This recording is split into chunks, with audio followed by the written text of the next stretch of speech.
Selamat datang kembali di channel YouTube Anak Kampus Indonesia. Dan setelah sekian lama vakum,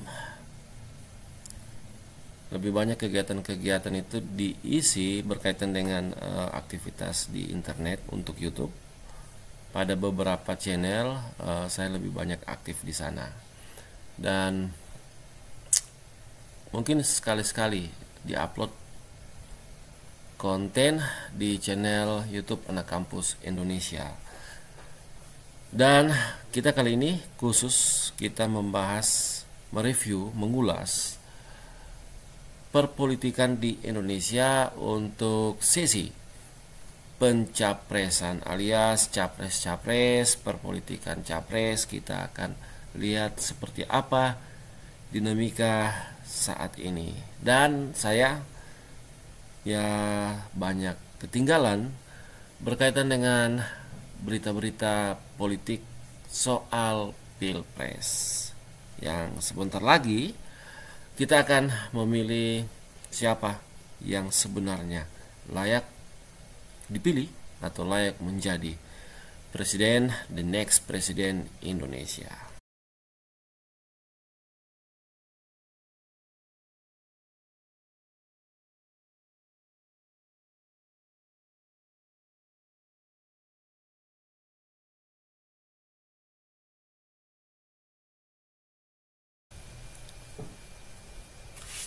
Seperti yang dilihat di layar, laptop kah, handphone kah, atau mungkin desktop atau PC.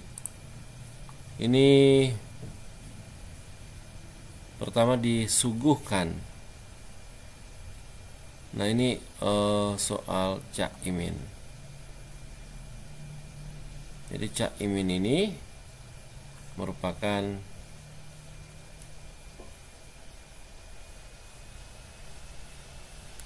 pasangan dari calon presiden Anies Baswedan.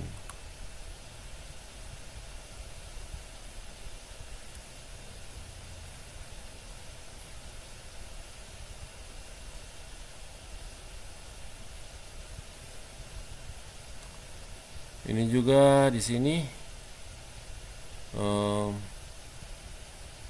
ada Pak Prabowo. Kemudian ini berita soal masih seputar, intinya sehubungan dengan capres Anies Baswedan dan Cak Imin.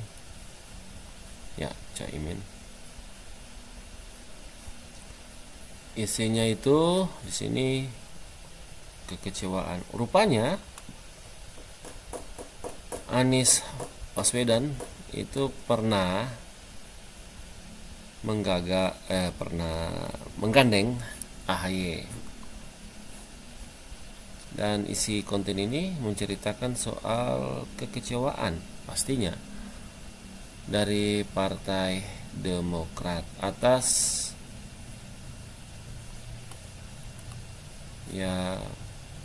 mungkin berarti pengkhianatan dalam tanda kutip, karena mereka pantas kecewa, Partai Demokrat maksudnya, kenapa tiba-tiba berubah pilihan. Kemudian ini sudah masuk di kumparan. Juga ada berkaitan dengan respon dari partai PKS soal deklarasi pasangan Anies dan Cak Imin.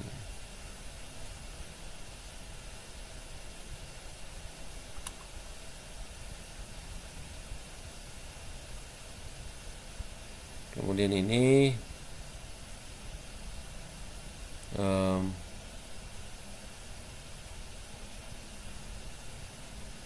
soal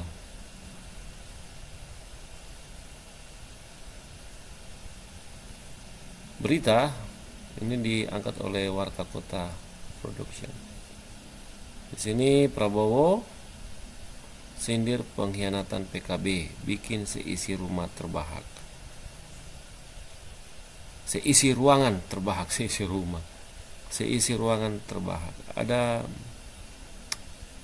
kita cari lagi di sesi ini.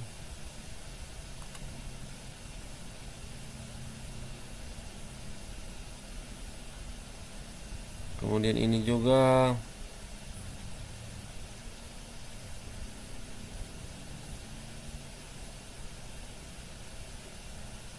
masih berkaitan dengan Anies dan Caimin. Dan Gerindra bubarkan koalisi, Demokrat tetap di koalisi. Begitu beritanya dari Sindo News.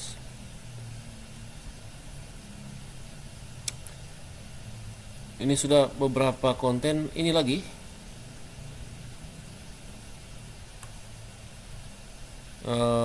ini soal Caimin akan diperiksa KPK. Rocky Gerung sebut Anies bisa gagal. Ini dari Tribun Jatim. Nah, ada apa Caimin, nanti kita akan lihat lagi di sini ya. Kita akan lihat lagi. Tapi kita simpan dulu. Ini dari Kompas. Ya, oke. Jadi SBY dan AHY umumkan arah koalisi Demokrat pasca Anies Baswedan merapat ke Caimin. Jadi mungkin cukup beralasan Demokrat kecewa.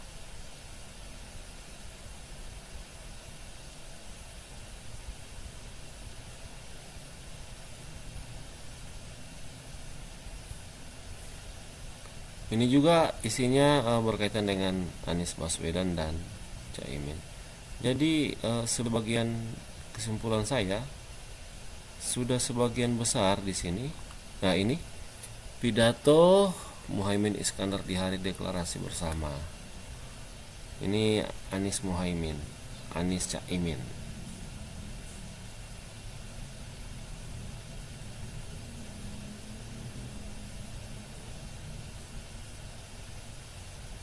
Ini juga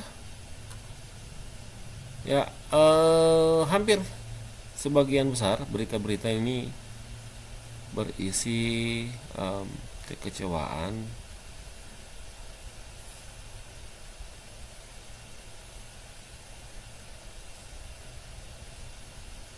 dan intinya pasangan Capres Anies Baswedan dan Caimin itu agak sedikit bagaimana ya, penilaian saya ya reputasi cenderung kurang baik. Oke, nanti kita akan lihat lagi. Saya sudah klik ini, nanti kita akan coba putar.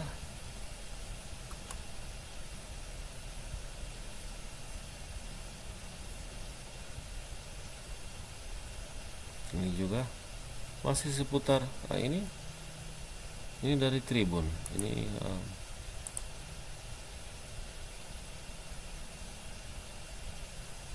pasca deklarasi Caimin bakal diperiksa KPK terkait kasus di Kemenaker, Anies bisa gagal.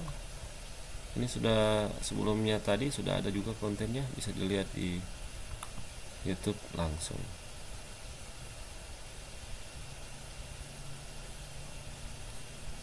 Boleh dikatakan pilihan deklarasi Caimin, Anies dan Caimin itu cukup, saya nilai cukup kontradiktif. Banyak orang yang tidak menyukai.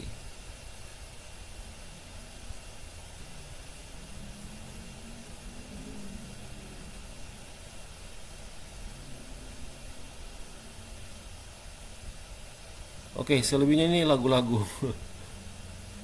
Dan kita akan lihat dulu seperti apa sih sebenarnya dua berita yang sudah saya klik. Saya akan nonton dulu dan nanti kita akan coba untuk, nah ini Anies pernah mengirim surat ke AHY untuk mengajak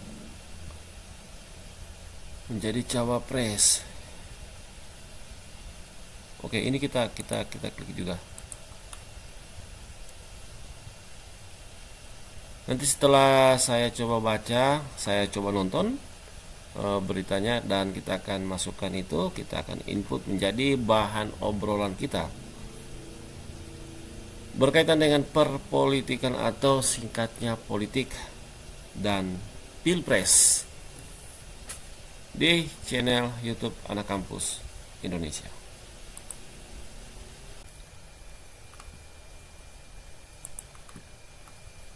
Oke, di layar kita sudah ada berita ini dari Tribun News.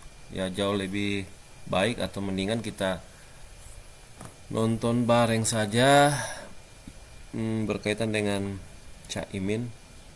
Di sini pasca deklarasi Caimin bakal diperiksa KPK terkait kasus di Kemenaker, Anies bisa gagal. Oke, kita putar saja. Asep Guntur Rahayu menyatakan bahwa opsi pemanggilan ini timbul karena kasus dugaan korupsi terjadi selama masa jabatan Caimin sebagai Menteri Tenaga Kerja. Tak hanya itu, Asep juga menekankan bahwa opsi pemanggilan tidak hanya terbatas pada Caimin, melainkan juga dapat dialamatkan kepada semua pejabat yang bertugas di lingkungan Kemenaker pada saat terjadinya dugaan tindak pidana korupsi.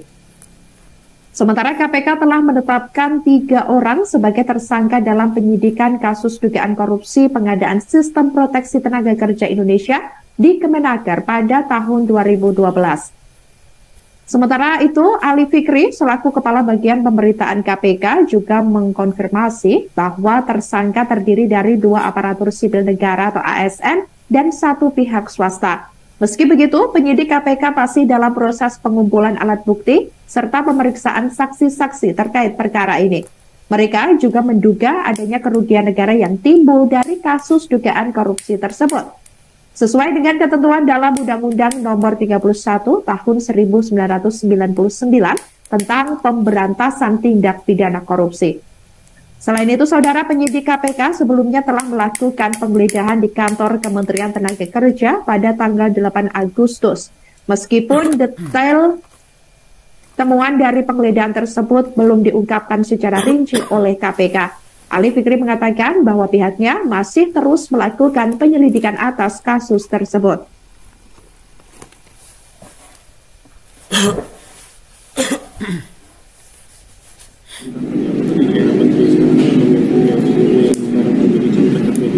Nah ini kan, nah gini, di Kemenaker itu terkait dengan sistem proteksi TKI ya.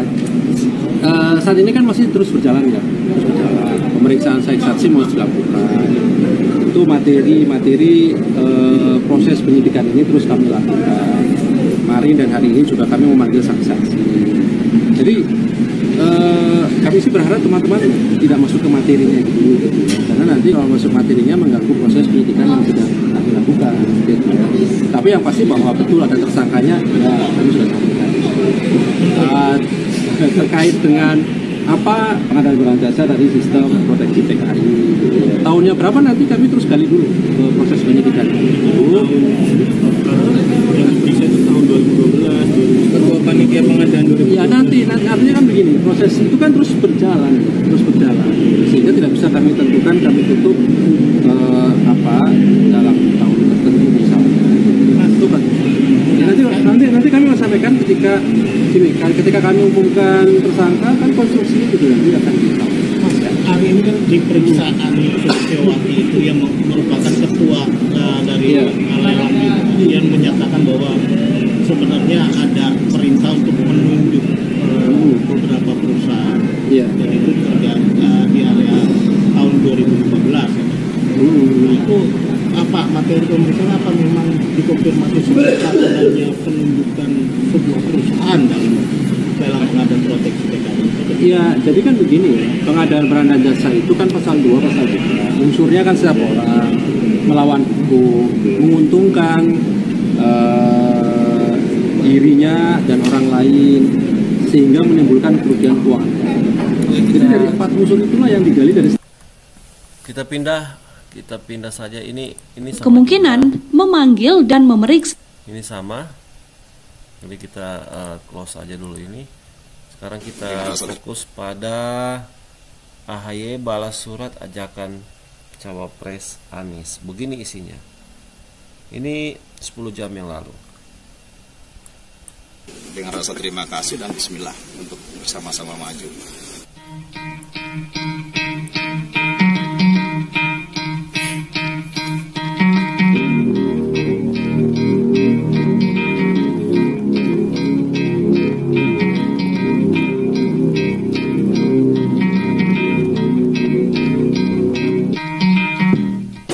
Ketemu dengan Pak Surya Paloh. Tanggal 25 keluar surat secara tertulis surat Anies kepada Mas AHY untuk meminta menjadi pendamping pada Pilpres, dan kemudian sudah dibalas juga.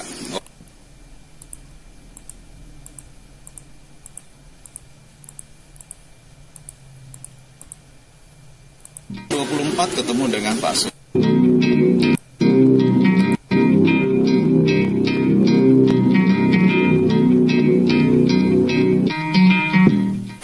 Ketemu dengan Pak Surya Paloh. Tanggal 25 keluar surat secara tertulis surat Anies kepada Mas AHY untuk meminta menjadi pendamping pada Pilpres, dan kemudian sudah dibalas juga oleh Mas AHY dengan rasa terima kasih dan bismillah untuk bersama-sama maju. Tanggal 25 juga pertemuan antara Mas Anies dengan Ketua Majelis Tinggi Partai Pak SBY. Tanggal 26 ketemu dengan Ketua Dewan Syuro PKS ya. Nah, kalau melihat rangkaian seperti ini, kan yang dibicarakan tinggal bagaimana memutuskan deklarasi. Karena percepatan deklarasi ini juga akan bisa men-trigger terhadap elektabilitas Anies yang kala itu stuck, nggak naik, bahkan kompetisinya hanya ada di 2 calon yang lainnya. Sebagai tanggung jawab moral Partai Demokrat, kami juga memasang seluruh atributnya Anies di seluruh Indonesia sampai tingkat bawah, ribuan, mungkin ratusan ribu jangan-jangan. Ini sebagai tanggung jawab moral Partai Demokrat untuk bisa membantu bukan hanya kita mewujudkan koalisi, mendaftarkan kepada KPU, tetapi juga turut serta untuk memenangkannya.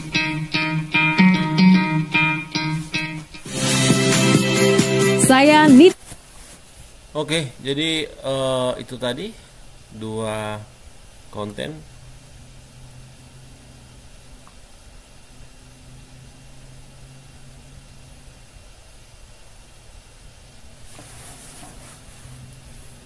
Kita coba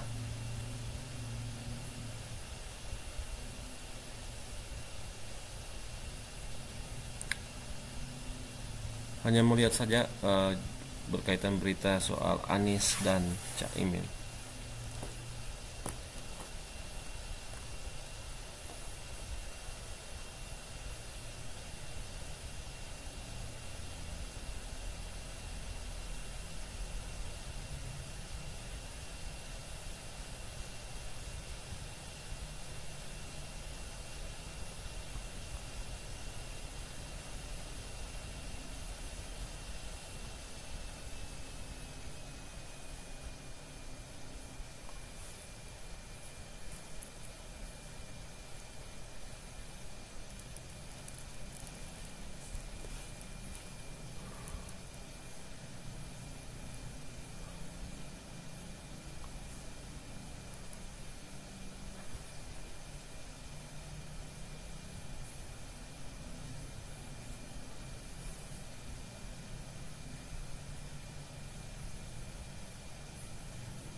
Ya, banyak sekali konten-konten yang menyoroti soal, ya dapat dikatakan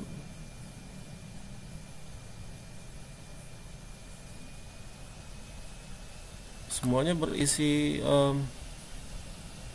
penilaian yang agak bagaimana berkaitan dengan deklarasi Anies Baswedan dan Caimin. Agak bagaimana. Dan ini akan menjadi perhatian saya untuk mengulasnya di channel YouTube Anak Kampus Indonesia untuk politik dan pilpres.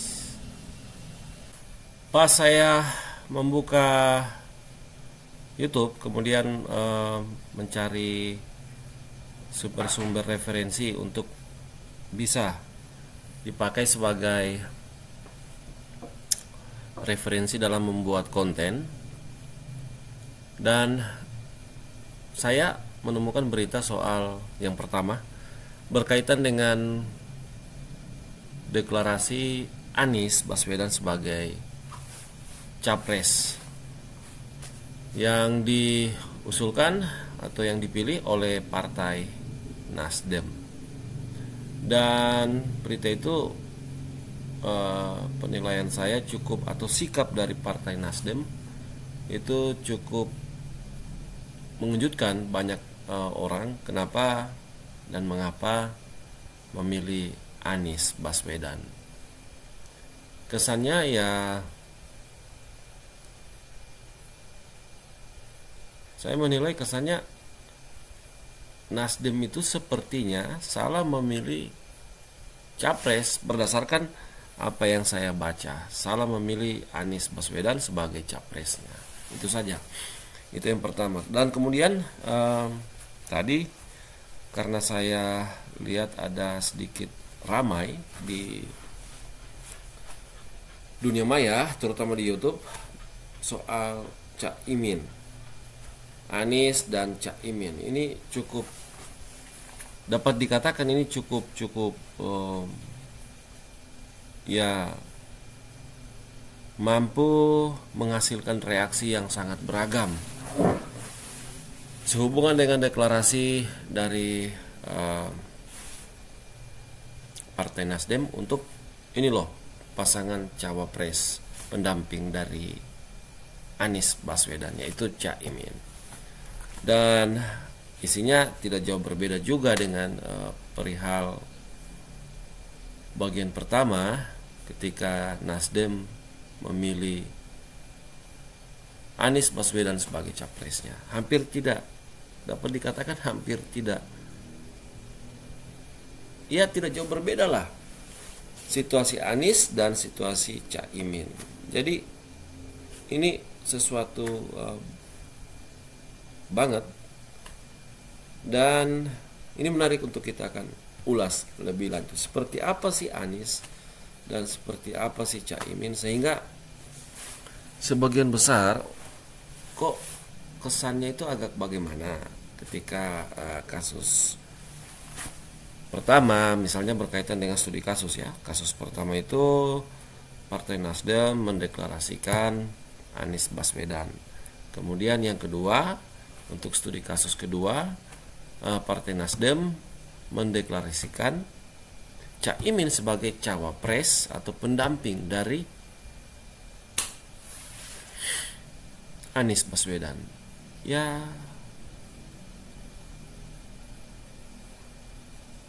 apa ini layak saya katakan miris.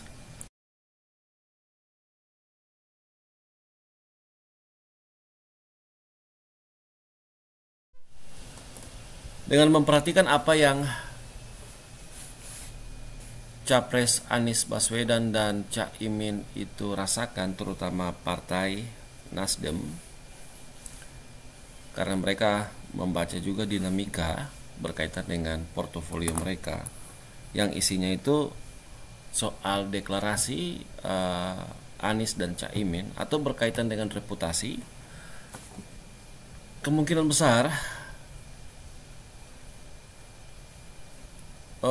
akan dilakukan salah satu pendekatan politik atau strategi politik yang intinya itu mungkin kita familiar mendengar istilahnya, yaitu play victim. Kemungkinan